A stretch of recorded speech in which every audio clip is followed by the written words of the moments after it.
Before we get started, I just want to make a brief announcement about the state of the pod. We've been getting tons of amazing feedback from women, and it's become very clear to us that a lot of women are thirsty for this type of content. This is a niche in women's media that is desperately needed and has been neglected for a very long time. And we really want to be able to make more content. There's just one problem, and that's money. We would love to be able to quit our day jobs and work full-time on content creation, and the only thing holding us back is the fact that we got bills to pay, if I'm being totally honest. Long term, though, we would like to expand into other forms of media, such as video, TikTok, newsletters, ebooks, even like real physical books, and so on. And that's why we've set a new Patreon goal. As soon as we hit $10,000 monthly revenue, that will be enough for us to afford to quit our jobs and start working on growing FDS full time. Currently, our schedules only really allow us to post about 60 to 90 minutes of bonus content per month. And as a reward to our patrons for helping achieve this target, we will commit to posting more bonus content. So if you like FDS and you want us to grow and you want us to make more content, you can support us on Patreon at www.patreon.com/The Female Dating Strategy. Thank you so much to everyone who listened and shared to help us to get to where we are now. And I'm sure this is a sign of even greater things to come. Thank you.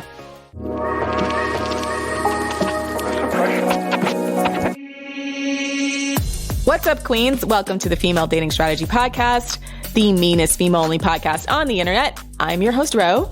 And this is Savannah. And I'm Lilith. And today, we're going to discuss the biggest mistakes women make when trying to communicate with men. Yeah, so in this episode, we're going to tackle just communicate.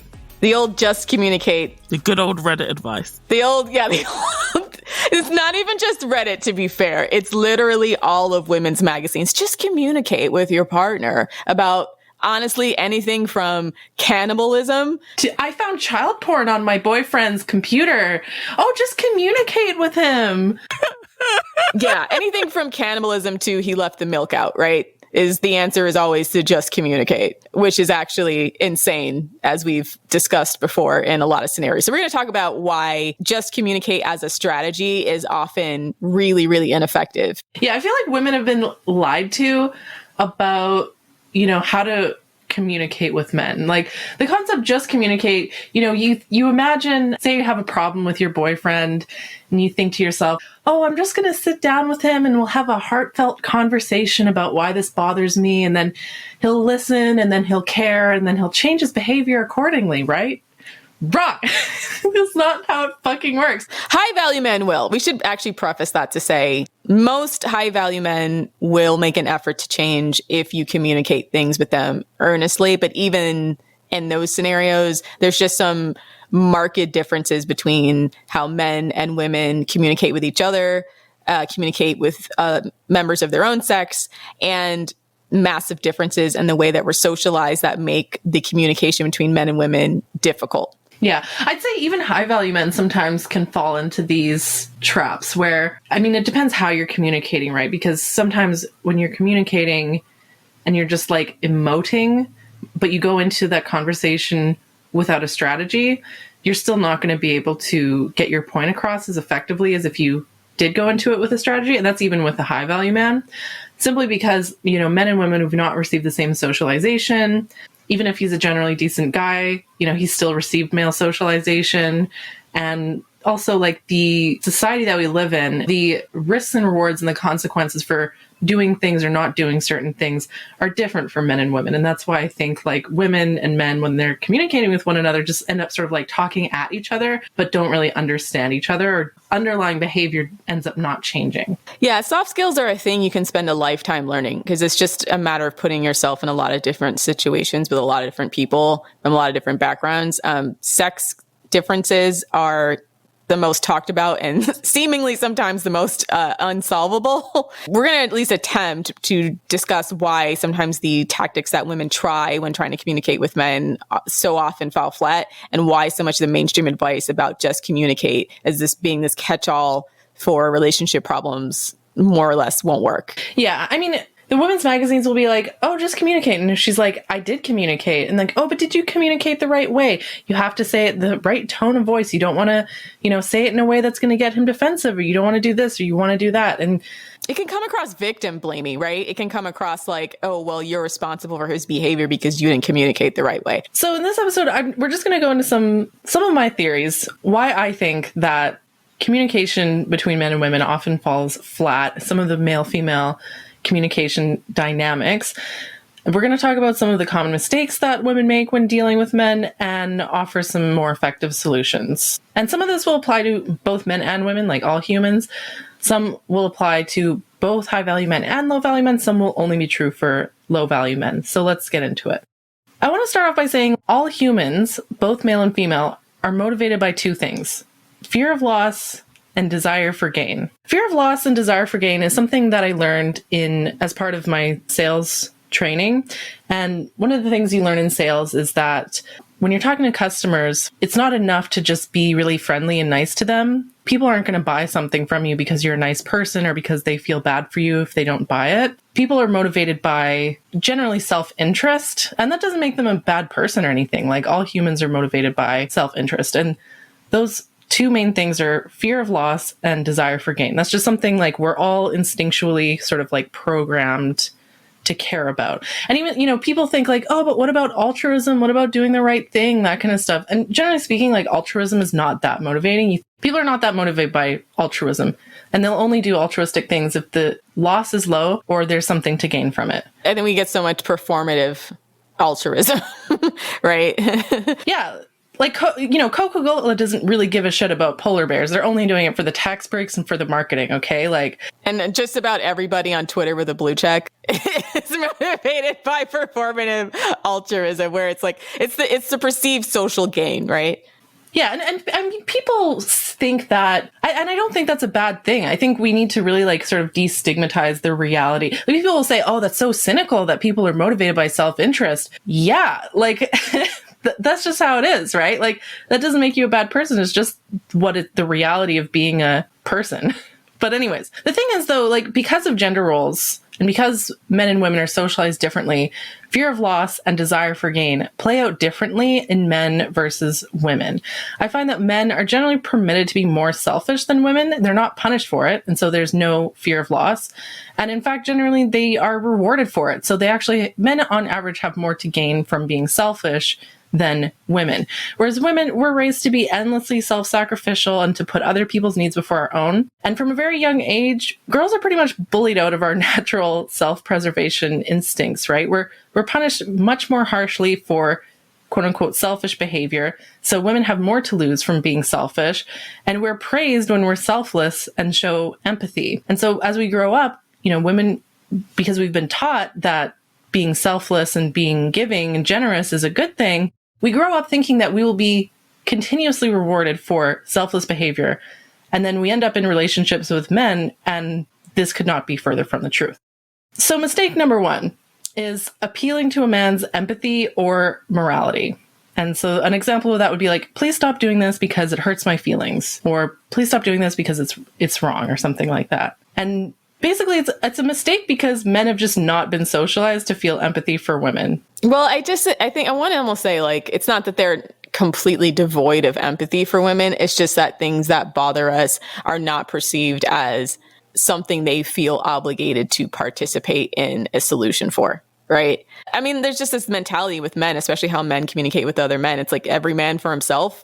So when women need things or women want things, especially relationship wise, I think a lot of them just have this blank space where they can't fill in the reason why, right? Yeah, they just don't care. Yeah. They just don't. I don't know. I'm trying to think of what are some examples of my own relationships. Honestly, some of them are so embarrassing to talk about. Women often find ourselves begging for a text back or begging for basic human decency and good treatment and stuff. And men, they just don't, asking them to do it because it's something that you want or it would make you happy. First of all, low value man just isn't going to care about making you happy. So if he's low value, that's when it's time to move on. But it's also important to remember that men and women are just held to a very different standard of morality. Like women are expected to make other people comfortable. I don't think men worry about whether other people are comfortable, right? Exactly. In fact, yeah. Whereas women, it's more of a knee-jerk reaction for us to look at the betterment of the group and instead of just ourselves. Whereas for men, as long as someone's not dying, there's not necessarily a reason for them to go out of their way to like scan and make sure everyone is okay and everyone's feeling good. It's just not necessarily in their socialization. Exactly, right? And you see this all the time. Like men know to appeal to a woman's empathy. And I see men do this all the time. And they're like, what about men's mental health? And what about this? Like, when women are saying, oh, we're afraid of men because some men are rapists and stuff, men are like, oh, but not all men. And it makes us feel bad when women think that some of us could be rapists and stuff. And then women are like, oh, like you poor baby, like, acting like he's a wounded bird or something like that. Notice how they don't do anything that might cost them anything to make men as a group look less like rapists, right? They don't want to do anything to change that. They just want you to not believe that. Yeah, like they just want, it's all purely about like their ego, right? Basically, like, men know to manipulate women's empathy because they know that we have it. When women try to manipulate a man's empathy, it just doesn't work because there's no empathy to manipulate. You could manipulate his ego or his stupidity or something else like that, but there's just, it's like getting blood out of a stone. It's just, they just don't have it, right? They just don't see it the same way that we do. I do want to say, side note, like be very careful, even though I say, generally speaking, men don't feel empathy for women, I will say be very careful about men who seem too empathetic. Empathy is a good quality, but I've also met a lot of these like soft boy types that are very good at performing empathy, or, you'll have a conversation with him about your feelings and he'll be like, oh, totally. I'm so glad we can have this open conversation and talk about each other's needs and stuff, but then nothing changes. Right. Or he'll change for like a week or two and his behavior goes right back to normal. Yeah. So some guys will like perform empathy just because they think that that's what you want to hear. But they won't actually change because they have no incentive to. And that's really what it comes down to. Men are just not socialized to try and make women comfortable. Part of it is because there's just no incentive for them to do it. And there's no consequences for them not doing it. Socially, men have nothing to lose by not having empathy for women. In fact, to have empathy for women for a lot of men is a loss. For a man to have empathy for women would be to acknowledge their part in male violence. And that would involve a loss of dominance or loss of control, loss of privileges. When men show empathy to women, they are seen as a simp or pussy whipped or white knighting and so on. So to actually feel empathy for women is a loss for a lot of men. And I think an important point to make in this section is that when women try to appeal to a man's morality in the Just Communicate saga, it's overlooking the fact that a lot of men know that they're behaving in a shitty way, because if you treated them the same way they're treating you, they would not like it at all.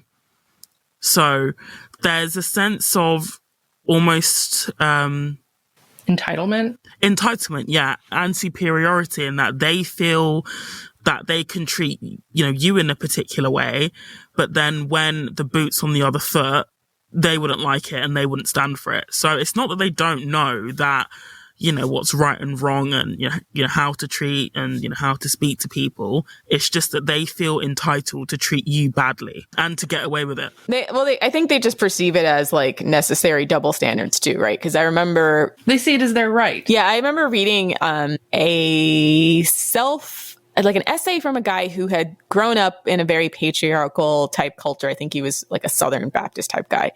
And him talking about how certain aspects of their culture that was passed down to him, he just accepted without thinking about it. It was something that was just the way it was. And so for a lot of men, if they're not making a concerted effort to unlearn some of the messaging they get about how women think and feel, women's place in society, who they should be in relation to women, then they won't, right? It won't occur to them that these things are wrong. It won't occur to them that women have a problem with it. And then when they see women that do have a problem with it, there's always a quick and easy way to discredit her, right?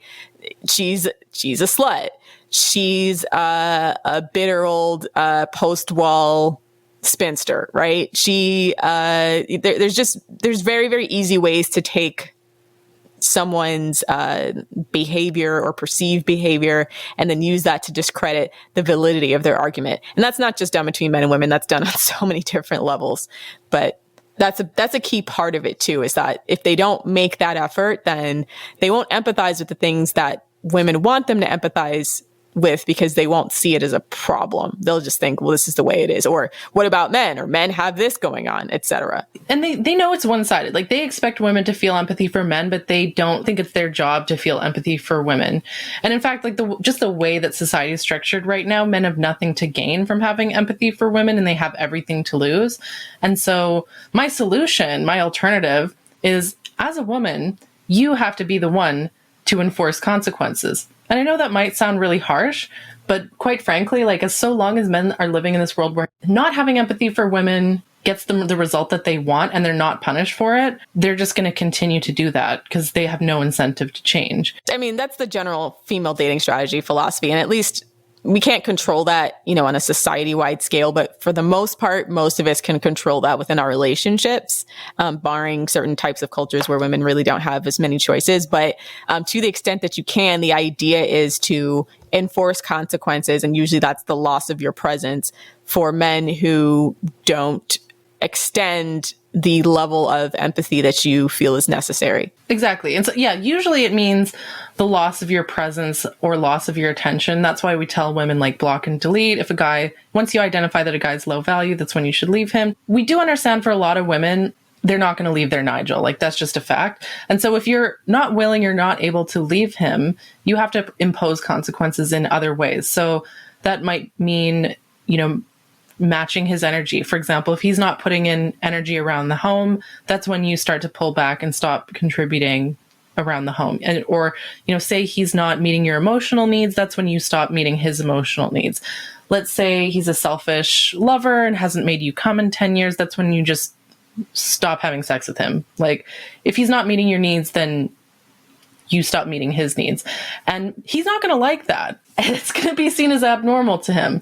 And that's why we tell women, like, honestly, it's much easier to break up with a guy and start fresh with a new guy, because if he's used to a gravy train where things always work out in his favor without him having to really contribute, it's going to be really hard to have that mindset shift. If he's used to you being a doormat and having his needs catered to, he's going to resist, or he's going to fight those changes, right? I mean, I have a perfect example of that, of a guy I was dating where there was like one day where I spent the entire day with him going to different clothing stores and watching him try on clothes, watching him try on shoes. Just spent the whole day with him. Wasn't like my ideal day or ideal way to spend a Saturday, but it was important to him. He'd ask my opinion about certain things he bought, and he just kind of likes, going around, I think, flaunting some of his money too about certain things he would buy. So I went with him. And then probably a couple weeks later, I was like, hey, I need to go purchase a new mattress. Would you mind coming with me to go mattress shopping? And he just flat out refused. And I was like, he's like, I don't want to spend my Saturday that way. And I'm like, well, a couple weeks ago, I spent time with you going from store to store, wasting my fucking Saturday, basically, like watching you try on clothes. Didn't really say much, was more than supportive. And then when it came to something that was actually important to me, you just flat out don't want to do it because you find it boring. And I'm like, okay, then I will never hang out with you and doing anything that I find boring ever. Right. And so at that point, the relationship's almost over, because besides that, there were several different other points in the relationship where I would express a need, or he would want something, which I was fine with doing. But then when it came to return the favor, it was like completely non-existent on his part. He didn't feel like obligated or that he should have to. And so stuff like that, if that's a man's habitual pattern, there's nothing you can do but get rid of that guy. If it's like, if it's something where he's having like a lapse and not really seeing to the extent that things are getting really, really one-sided, then I think that's when you kind of employ the strategy of just straight up, okay, well, look, I'm going to reclaim my Saturdays to myself, and you do what you want to do, right? We're just going to spend our Saturdays doing what we actually want to do and not doing what the other person wants to do at the other person's expense. What one person wants to do at the other person's expense. Yeah. And obviously in a healthy relationship, you should be able to, make these kinds of small sacrifices for your partner, like going shopping. If it's something important to them and it doesn't really cost you a whole lot, going shopping with them, why not? Like it's important to them. So, you should want to do that. If the man is not willing to do that for you, though, then like, what is there to talk about, right? Like, you know, if you're willing to do that for them and they're not willing to do that for you, then you're destined to have a one-sided relationship, and it's just going to lead to resentment. So if he refuses to demonstrate reciprocity, that's when you stop doing nice things for him. And that's just like, and I'm sure a lot of people, you know, a lot of people say that FDS, that we're promoting like emotional abuse, or that we're abusing men by, you know, oh, you're being controlling, or you're doing this and that. And it's like, you know, they say that withholding sex, for example, is quote unquote abusive. And it's like, no, if I'm not enjoying sex with this man, I'm allowed to say no. I kind of think sex is different from other things. So I almost want to leave that to a separate topic, because sex is like not one of those things where I think women should just do it if they're not happy at all. Or versus like if a guy wants to do something and it's just like, he wants to go to a baseball game. I don't like going to a baseball game, but I'll go. But I think it's a completely different thing to be like, fuck guys when you're not in the mood, right? It's going to make you. No, that's exactly what I'm saying, is like, if you're not enjoying it, then don't have sex with him. They think it's emotionally abusive to impose consequences. And I don't think that at all. Like, it's a basic rule of society that actions have consequences. So why they do the shocked Pikachu face when, if they're behaving shady, that the woman starts to pull back is just beyond me. Well, because consequences are something that the dominant person imposes on the subordinate person. You think about like parents enforcing consequences to their kids when they're being bad. The government, you know, say you commit a crime, the government puts you in jail. That's the consequence for your actions. It's seen as very abnormal for women to impose consequences on men, and wrong, I think, because... And every time you do, they call you crazy. Ask me how I know. People are all about consequences when it's the subordinate person receiving the consequences from someone who's more powerful. But when women impose consequences on men, it's seen as wrong, because it's seen as abnormal for women to be in power. And deep down, they believe that women shouldn't have boundaries. That's what it comes back to, that women should just be prepared to swallow whatever's, you know, served up to them at the relationship table. Yeah. Anyways, mistake number 2, excessive praise for bare minimum behavior. And this is also known as the fawning response. And this is something that drives me crazy. I think we've all seen those kinds of memes where a husband did the dishes and the woman's like, oh my gosh, honey, like you did such a good job. Like you know, a man does something like buying her flowers and she just goes crazy. Oh my God, he bought me flowers. What an amazing, great guy he is. And I'm sure a lot of people listening to this are thinking, hey, so if everyone is motivated by fear of loss and desire for gain, and if I'm supposed to impose consequences for bad behavior, then I should impose rewards for good behavior, right? Not quite. One of our mod rules used to be like, don't throw Scooby snacks to trolls. Don't throw Scooby snacks to the dogs. Here's the thing, is like disproportionate praise for things that really should be considered normal only ends up stroking his ego when he hasn't earned it. And it just reinforces it makes him feel like he's amazing. He's an amazing boyfriend for doing something really, really minimal. And it teaches him that all he has to do is the bare minimum in order for him to continue to get a high reward. You're teaching him minimal investment equals high reward. And that's not a lesson that you want to be teaching him. It sort of goes back to the idea that all men benefit from bad men, because, you know, bad men lower the bar so much to the point where if, you know, a man just, you know, barely touches the bar, he's seen as a superior being. And it's almost like society's way of rewarding, like basically reinforcing the bare minimum criteria in men. Exactly. Yeah. You see this all the time when, like, you know, you see dads out in public playing with their kids. A dad takes their kid to the park and they're like, oh my God, he's such a great, like, I mean, sometimes don't get me wrong, there's also the suspicion of like, who is this man with this child? Is he kidnapping even if it's his kid, they're like, is he a pedophile? Is he kidnapping his own kid? So that does happen. But in a lot of cases, there's like, oh my God, he's such a great dad, like spending time, you know, babysitting. The phrase babysitting his own kid, that makes me crazy. It's your kid. It's your kid. Exactly. You're not babysitting. It's your child. You're not being paid $20 an hour as an external relative. It is your offspring. You cannot babysit your own offspring. That's not how it works. Right. So like, but here's the thing is like moms, you know, when you see a mom out in public with her child, like nobody thinks that that's exceptional. Like that's seen as normal. And also I find moms are treated like very harshly and treated with a very high bar. Men get rewarded for like really basic shit, like that like Taylor Swift video, The Man, I think it was, if I were a man, I'd take there's this one scene in the video where she's dressed as a man, she pats her kid on the head, and it's like dad of the year, and everyone's like praising him and stuff. So yeah, like this excessive praise for bare minimum behavior teaches men, it only reinforces the bare minimum behavior. It means that they have no incentive to go the extra mile. If you've already given 110%, how much, what are you going to do? Like give him your kidney or something? Like, you don't have that much more to give. Even if you give him your kidney, he can still run off. Ask George Lopez, the comedian, what happened with his wife. So there's that. And there's a way to show or to acknowledge what he's done without doing the excessive fawning over him as well. I think there's a fine line between the two that's some people don't quite get right. And then it crosses the line into praising men for literally doing the bare minimum. So, for example, I've seen a lot of videos go viral where a man is doing his daughter's hair. And I'll just be like, okay, good for him. But there are people like, yeah, dad of the year. Yeah, he's great. Yeah, king. That's what kings do. I was like, no, this isn't what kings do. This is just a man looking after his offspring. I can say, okay, cool. Look, good for you. But that's about it. You can show appreciation or acknowledgement when they've done something good, but you don't have to be blowing hot smoke up their ass. Exactly. I mean, again, it's about matching his energy. So say he takes you out for dinner and he pays for it at the end. You smile, say thank you. I'd love to see you again. Maybe a peck on the cheek or something like that.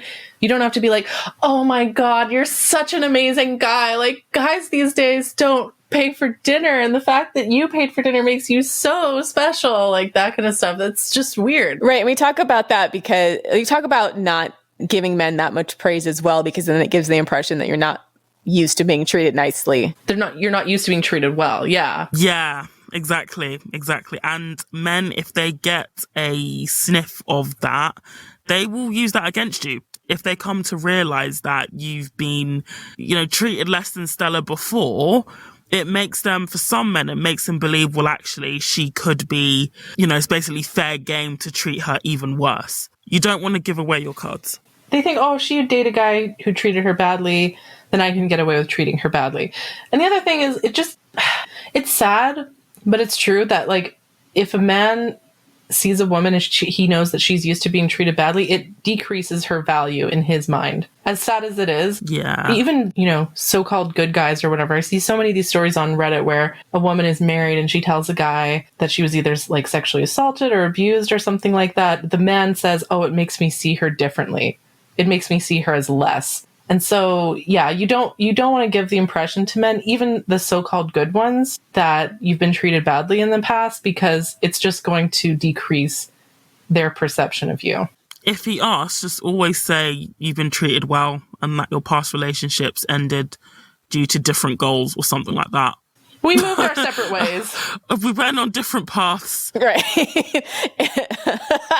It's the same thing you do when you leave a bad job for a better job, right? You never Exactly. say, like, my boss was garbage. Was an asshole, yeah. Everybody I worked with was trash. You just say, well, I just felt that I could pursue better opportunities elsewhere. You have to give them the old PR answer. I'm really grateful to my last company for all the opportunities, but I felt like I could further my development with you.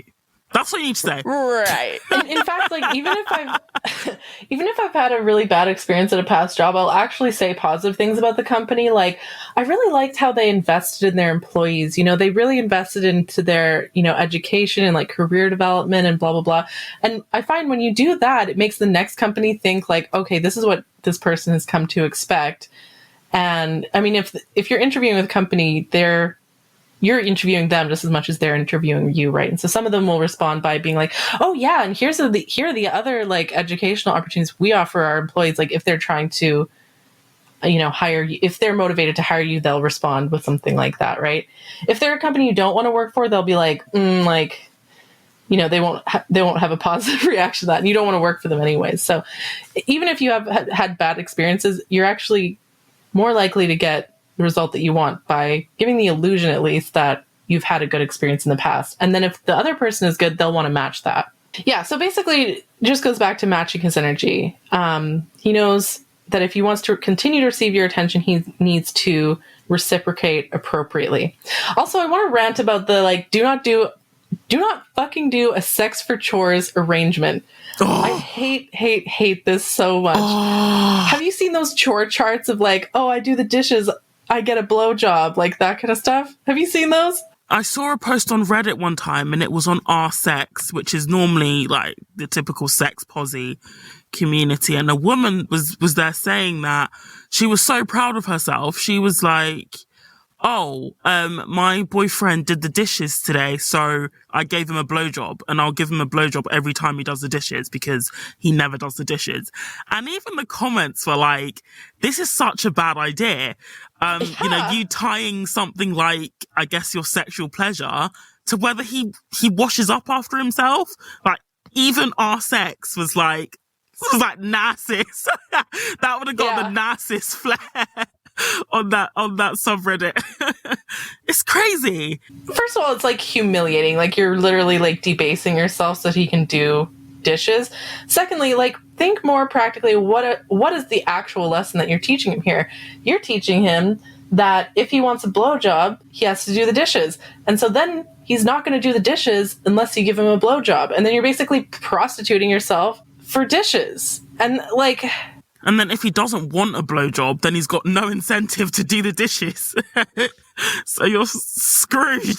And so, yeah, sex should be for your pleasure alone. It should not be a carrot for him to do the dishes. You can withhold sex if he is displeasing you, because to have sex when he's displeasing you is not conducive to your pleasure. But to give him sex over unrelated shit like dishes or, you know, taking care of the kids or whatever, right? You're just undermining your own sexual pleasure in the long run. You know, at most, like, here's the thing. If at most, let's say you have a dead bedroom and, you know, he's complaining because he's not getting sex, and the reason why you have a dead bedroom is because his man-baby routine is a huge turnoff, because it fucking is. Who would want to have sex with someone they have to take care of like a child? At most, I would say I would have more energy for sex if you did more around the house and let him take the initiative. I have had conversations with that, like, with guys, and most of the time the guy will just get kind of defensive and be like, well, you know, you just have to ask, or, you know, maybe if you asked I would did it, or like, what do you mean I have to, blah, blah, blah, you know, like, they'll go like that, and that's even more of a turnoff. Like, that's them badgering you for sex, right? That's even more of a turnoff, and that makes my pussy dry up that much more. Those are usually like spelling the end of that's like foreshadowing the end of the relationship. Like, if I say I would have more energy for sex if you helped more around the house, and he gets mad about that, then it's like, nah, never mind. Like, that's just the opposite of improvement. This is why I'm so skeptical of the stories from men from our dead bedrooms who are like, my wife won't fuck me, and it's like, well, it's probably your fault. Are you helping her around the house? Yeah, it's like, are you being attractive to her? Yeah, you treating her like a Mummy McBang maid? Exactly. Yeah, and the other thing is, like, side note, when a woman's libido drops suddenly, a lot of the times it's because the man is... There have been past relationships where the man was being abusive to me, and my libido drops down into hell. Like, I think it's like an evolutionary adaptation where when you know that you're not safe, your body is just like, no, you can't make a baby right now, okay? Like, in general, like, women, in order for us to want to have sex, we have to feel safe, we have to feel cared for, we have to feel secure in the relationship and have energy for it. If we're exhausted, that's when your body's like, no, you've got way too much other stuff going on. You can't handle carrying a baby right now. And that's when your libido drops, right? So men out there, if their wife isn't interested in having sex with them, like, there are things that you can do, making her feel safe, being more attractive to her, making her feel secure. Like, making her feel wanted and not just a maid. Exactly. Like, make her feel like a woman and not just a servant, right? But we're getting off track. So the point of the entire conversation was just saying, don't overpraise men for doing very bare minimum things. Yeah, and don't fucking use sex as a currency, okay? As a bargaining chip. As a bargaining chip. Only have sex when you want to have sex. Sex is considered a reward to men. Oh, and the other solution on the topic of rewards is intermittent rewards. This might sound a little bit unethical, but honestly, when you only reward someone intermittently, it's actually more motivating than giving a consistent reward. Like there was a study about pigeons where when there's a button and if they press the button, they get a treat. And they found out that when you only give them the treat like 50% of the time, that's when the pigeon would just go crazy, like pressing the button, like ding, ding, ding, ding, ding, ding, ding, ding, because it creates the same effect in the brain as gambling. That's why people get addicted to gambling, is the intermittent reward, right? So if you want a guy to do something, a good way to get him to do it more consistently is through intermittent reward. My point being that like excessive praise is ineffective. You're actually better off like scaling back the praise and making it less frequent, not more. And it's less energy to you. But honestly, like the best solution to all this is knowing your worth. Like you are the prize. Your presence and your attention alone is his reward. I find a fawning response, that excessive praise response, usually comes from a person who is in a subordinate role. And you have to remember that you're a queen and it's his job to impress you. So the third mistake that women often make when they're trying to communicate or influence a man's behavior is by not being strategic in your interactions with men. And this one is pretty broad, but what I'm referring to is just this tendency that most people go through life being largely unconscious in their communication. You know, just like there's a stimulus and then they respond. It's just, you know, something makes you mad, you express anger. Something makes you upset, you emote sadness.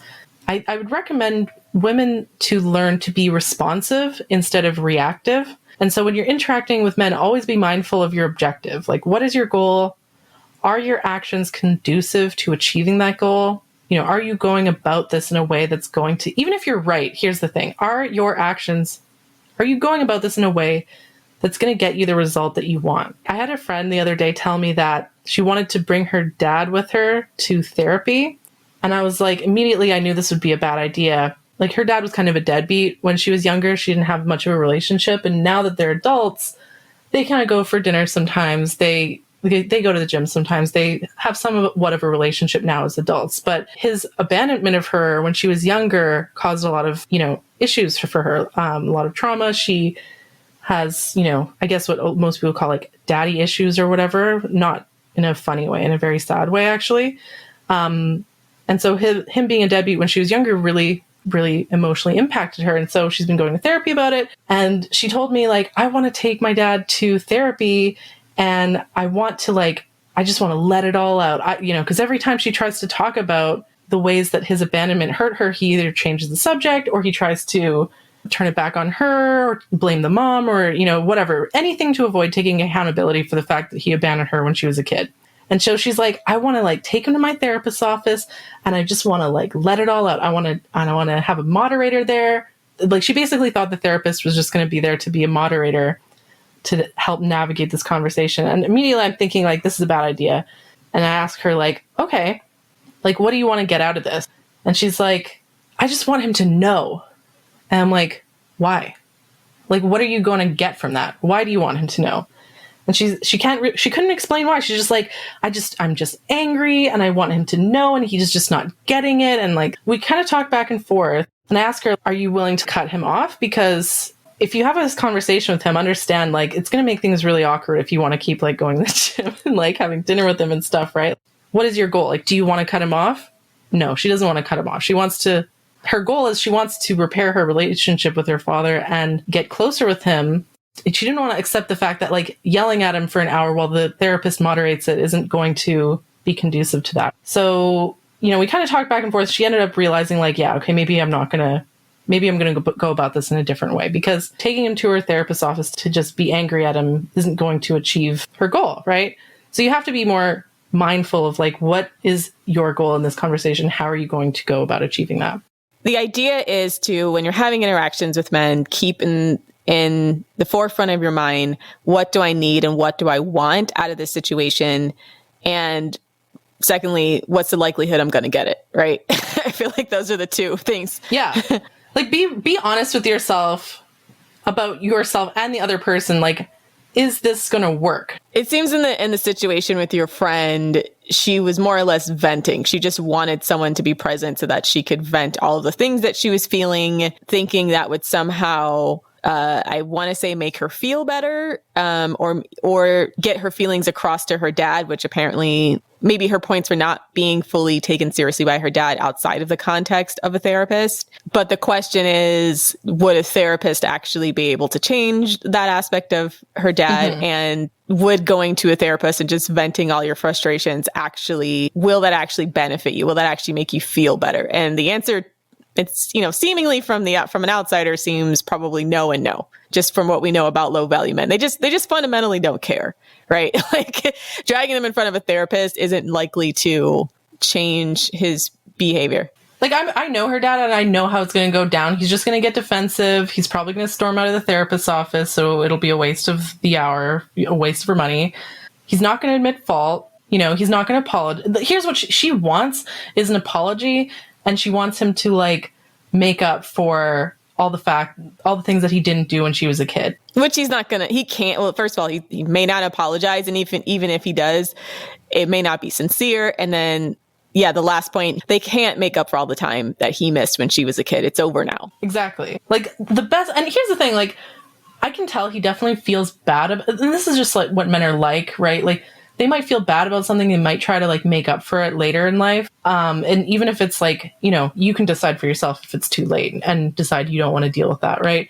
I can tell that he feels bad about it, and he is making up by, spending time with her now and trying to make it up to her. And he's trying to buy her, forgiveness. So the problem with that I even have with men who do that is, like, now they want to come back when it costs them way less personal sacrifice, right? Because she's an adult. She can take care of herself. She doesn't need nearly as much as her father as she would have as a child. And so a lot of these guys get old, start feeling their own mortality, and then suddenly want to do, like, a quick, like, Hail Mary towards the end of their life, so they're not destitute and alone when they're old and decrepit. So you still have to question his motives there, even if he's putting in seemingly doing performative effort to try to make up for lost time. Yeah. No, I think that he just knows he's getting old and he's just looking for a free nurse, right? Right. So, he spent his, 20s and 30s and 40s just fucking around and being, like, a deadbeat. And now he's going back and being like, crap, like, I have all these kids and now, nobody's talking to me. They all hate me, and none of them want to be bothered. Yeah. And they all hate me. And none of them are going to take, he's thinking, like, oh, do I want to be sitting in an old folks home being one of those guys that, like, nobody visits, that never gets visitors? Probably will be. So that's pretty much what he's doing. He's trying to buy her forgiveness. And I'm, like, trying to tell her that. It's like, I love her to death. Like, she's one of my closest friends, honestly. But there are moments, sometimes you're talking to your friends and they're being a little bit of a pick-me, and it's like, I'm trying to communicate this in a way that's going to get the result that I want to, which is for her to be honest with herself about what her father's capable of doing and what his motivations likely are. Anyways, that's a sidetrack. But my point being, like, you can't just, like, emote at men. You can't just, like, vent at them. Even if you've had a bad day, in general, like, other people don't exist to be your emotional punching bags, like, male or female. Like, if you're having a bad day and you're feeling bad, like, save that for the therapist's office or find some kind of healthy coping mechanism or something like that so that you can deal with those feelings. But it's not healthy to go to the and other people do this to me all the time. It drives me crazy, where, like, your loved ones don't exist to be your emotional punching bag. If you're feeling bad, deal with it. Don't put it on them.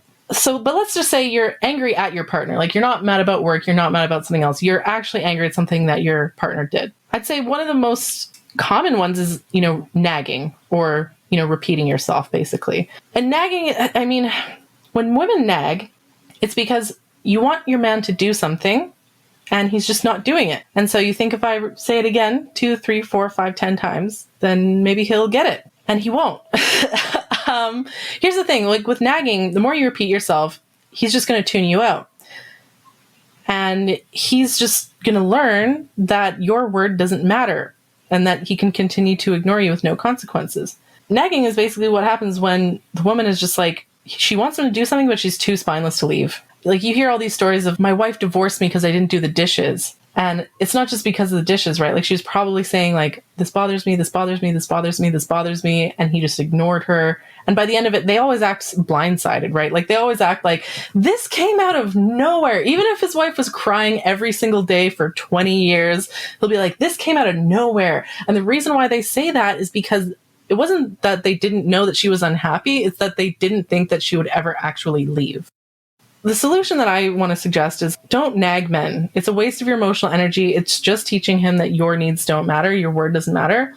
Solution is the first time, ask nicely, introduce a boundary, and imply consequences. And if it happens again, you don't even say anything. You just implement the consequences. That's it. So let's say, you keep nagging him to pick up his shoes or put away his laundry or something like that. Instead of picking it up for him and asking him to do it next time, because picking it up for him just teaches him that if he falls through, you're just going to pick up the slack. Just stop picking up his shit. Stop doing his laundry. Stop giving him positive attention. And if he doesn't learn his lesson, then leave. I saw this so much when I used to volunteer at the homeless shelter, where the staff would just be nagging, oh, please, can you wash up after yourself? Please tidy up after yourself. And it's just like, they never got better. If anything, it got worse because they knew there was no consequence. And this was a shelter that was pretty much 99% male. And they just knew that nothing would happen. So if you are going to make a request, there needs to be a consequence if it's not followed through. Apparently the staff there never got the memo, but hey-ho. And tying it back to desire for gain and fear of loss, the thing that men have to gain from ignoring you is that they don't have to do as much work, right? Like this is the thing that is often left out, is that men actually benefit from ignoring women, from ignoring our needs, because it's effort. And, all humans would rather, here's the thing, all people, if you could get the same result with less effort, would you do it?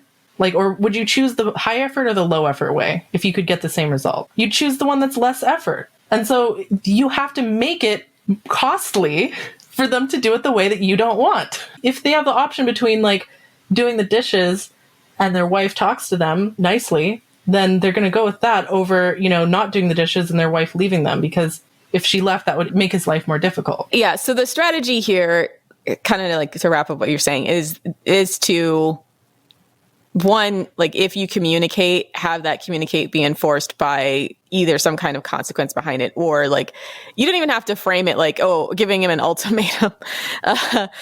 If you ever watch reality TV shows, there's always some woman trying to give this guy some ultimatum who just clearly does not give a fuck at all. Have you ever watched that stuff? I'm going to go confront him about his cheating, or giving him an ultimatum. If he doesn't marry me today, I'm walking away. Nobody cares, right? But being strategic in interactions with men means really, really focusing on what you're feeling. And sometimes if they're the type of guy that actually responds to what you're feeling, then you can express how you're feeling, and that's good enough. If they're the type of guy that needs some kind of pushing or prodding, or needs some kind of objective reason. Although we just kind of say, if you need objective reasons to do things, it's pretty much a bad sign with men, because it means that they're not responding to the fact that shit just makes you unhappy. And if you're in a relationship, and you should just do things because they make the other person happy. Yeah. A high value man is motivated, for him, making you happy is a gain to him. He sees that as a bonus. Yeah, because it's you and him versus a problem, right? It shouldn't be you versus him, right? It should be, these are the things that need to get done. These are the things that I need to be happy in a relationship and in my life. And the answer should always be, how can I help you? Right? Instead of dismissive of it, saying, I don't need to do this, or trying to figure out reasons why he shouldn't have to do things because you didn't do things, right? This is the problem with so many men, is that they feel like everything that they do has to have some kind of justification. Otherwise it's invalid, right? It's never enough to be well, just make me happy, right? Yeah. Well, because, a low value man making you happy is not seen as motivating. It's not high on his priority list. Yeah. It's not a priority, right? For a high value man who really does care about you, the reward is seeing the smile on your face, is, you feeling safe and secure and so on. And so that is inherently rewarding to him. A low value man who doesn't see any value in making you happy is never going to make you happy, no matter how much you try to, negotiate or poke and prod or compromise or whatever. As a side, like compromising, I mean, I also have like this whole list. Compromising is another one of those, like, it usually just means the woman is acquiescing to whatever the man wants. Never make, not just in your relationships with men, but, never make concessions unless you're actually getting something out of it. Compromise isn't just like, okay, we'll do what you want. Yeah, and be careful that he's not trying to move the Overton window, because they'll do that too. They'll pick something like absolutely outrageous and then try to make it seem like it's the equivalent of what you're arguing for. He'd be like, well, can you just pick up your socks off the floor? He's like, well, you didn't give me anal sex for 3 nights in a row, so, and they'll just try to make it seem like that's the equivalent. So, I mean, there's just so many ways. False equivalency. That's another way that... False equivalent. See that? Yeah, we'll do another episode on more like low value male manipulation tactics, because I think that's an important overall discussion. But when you're going into your communications with men and trying to be strategic, watch out for these things and keep your goals in mind. Yeah. And a lot of these, I'm not even just talking about your boyfriend or your husband. I'm also talking about like your boss or your coworkers or your dad or, other male family members and so on. Because, we say, oh, if he's not doing this and that, just leave. Well, you can't just like break up with your dad, right? Like you're probably going to have to see them at family gatherings and so on. So, sometimes it's not, just leave isn't always an option. Sometimes you do have to interact with these people, whether you like it or not. And even if you have to interact with those people, some of these strategies can work to at least like minimize losses for you and like maximize rewards as much as you can. Oh, and one last thing about, because you mentioned confronting, like, I'm going to go confront him about his cheating. That's another terrible idea. Confronting him isn't going to make him like uncheat you. So let's make that a fourth strategy. But like the fourth mistake women make is like confronting men for the sake of confronting them. Dr. Romney has a really great video about why you should never confront a narcissist. And I think it applies to just all shitty people in general. Like, what are you going to get out of it, right?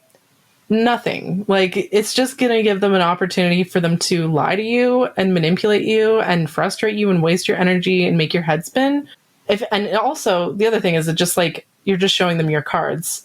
So, it's almost better for them to not know that that's when it's like they start throwing hands. That's when they get more aggressive and they go nuclear. I've got an example of the confrontation thing, actually. I was dating a guy last year and he did something really egregious. We were talking about it, I think a few weeks just like afterwards, where we randomly like reconnected for a bit. And he was so confused as to why I was not basically just cussing him out. And he was almost like insulting himself, almost like saying stuff like, so he was saying stuff like, oh, did you tell your friends about that dickhead who did, just like XYZ to you? And I was like, no.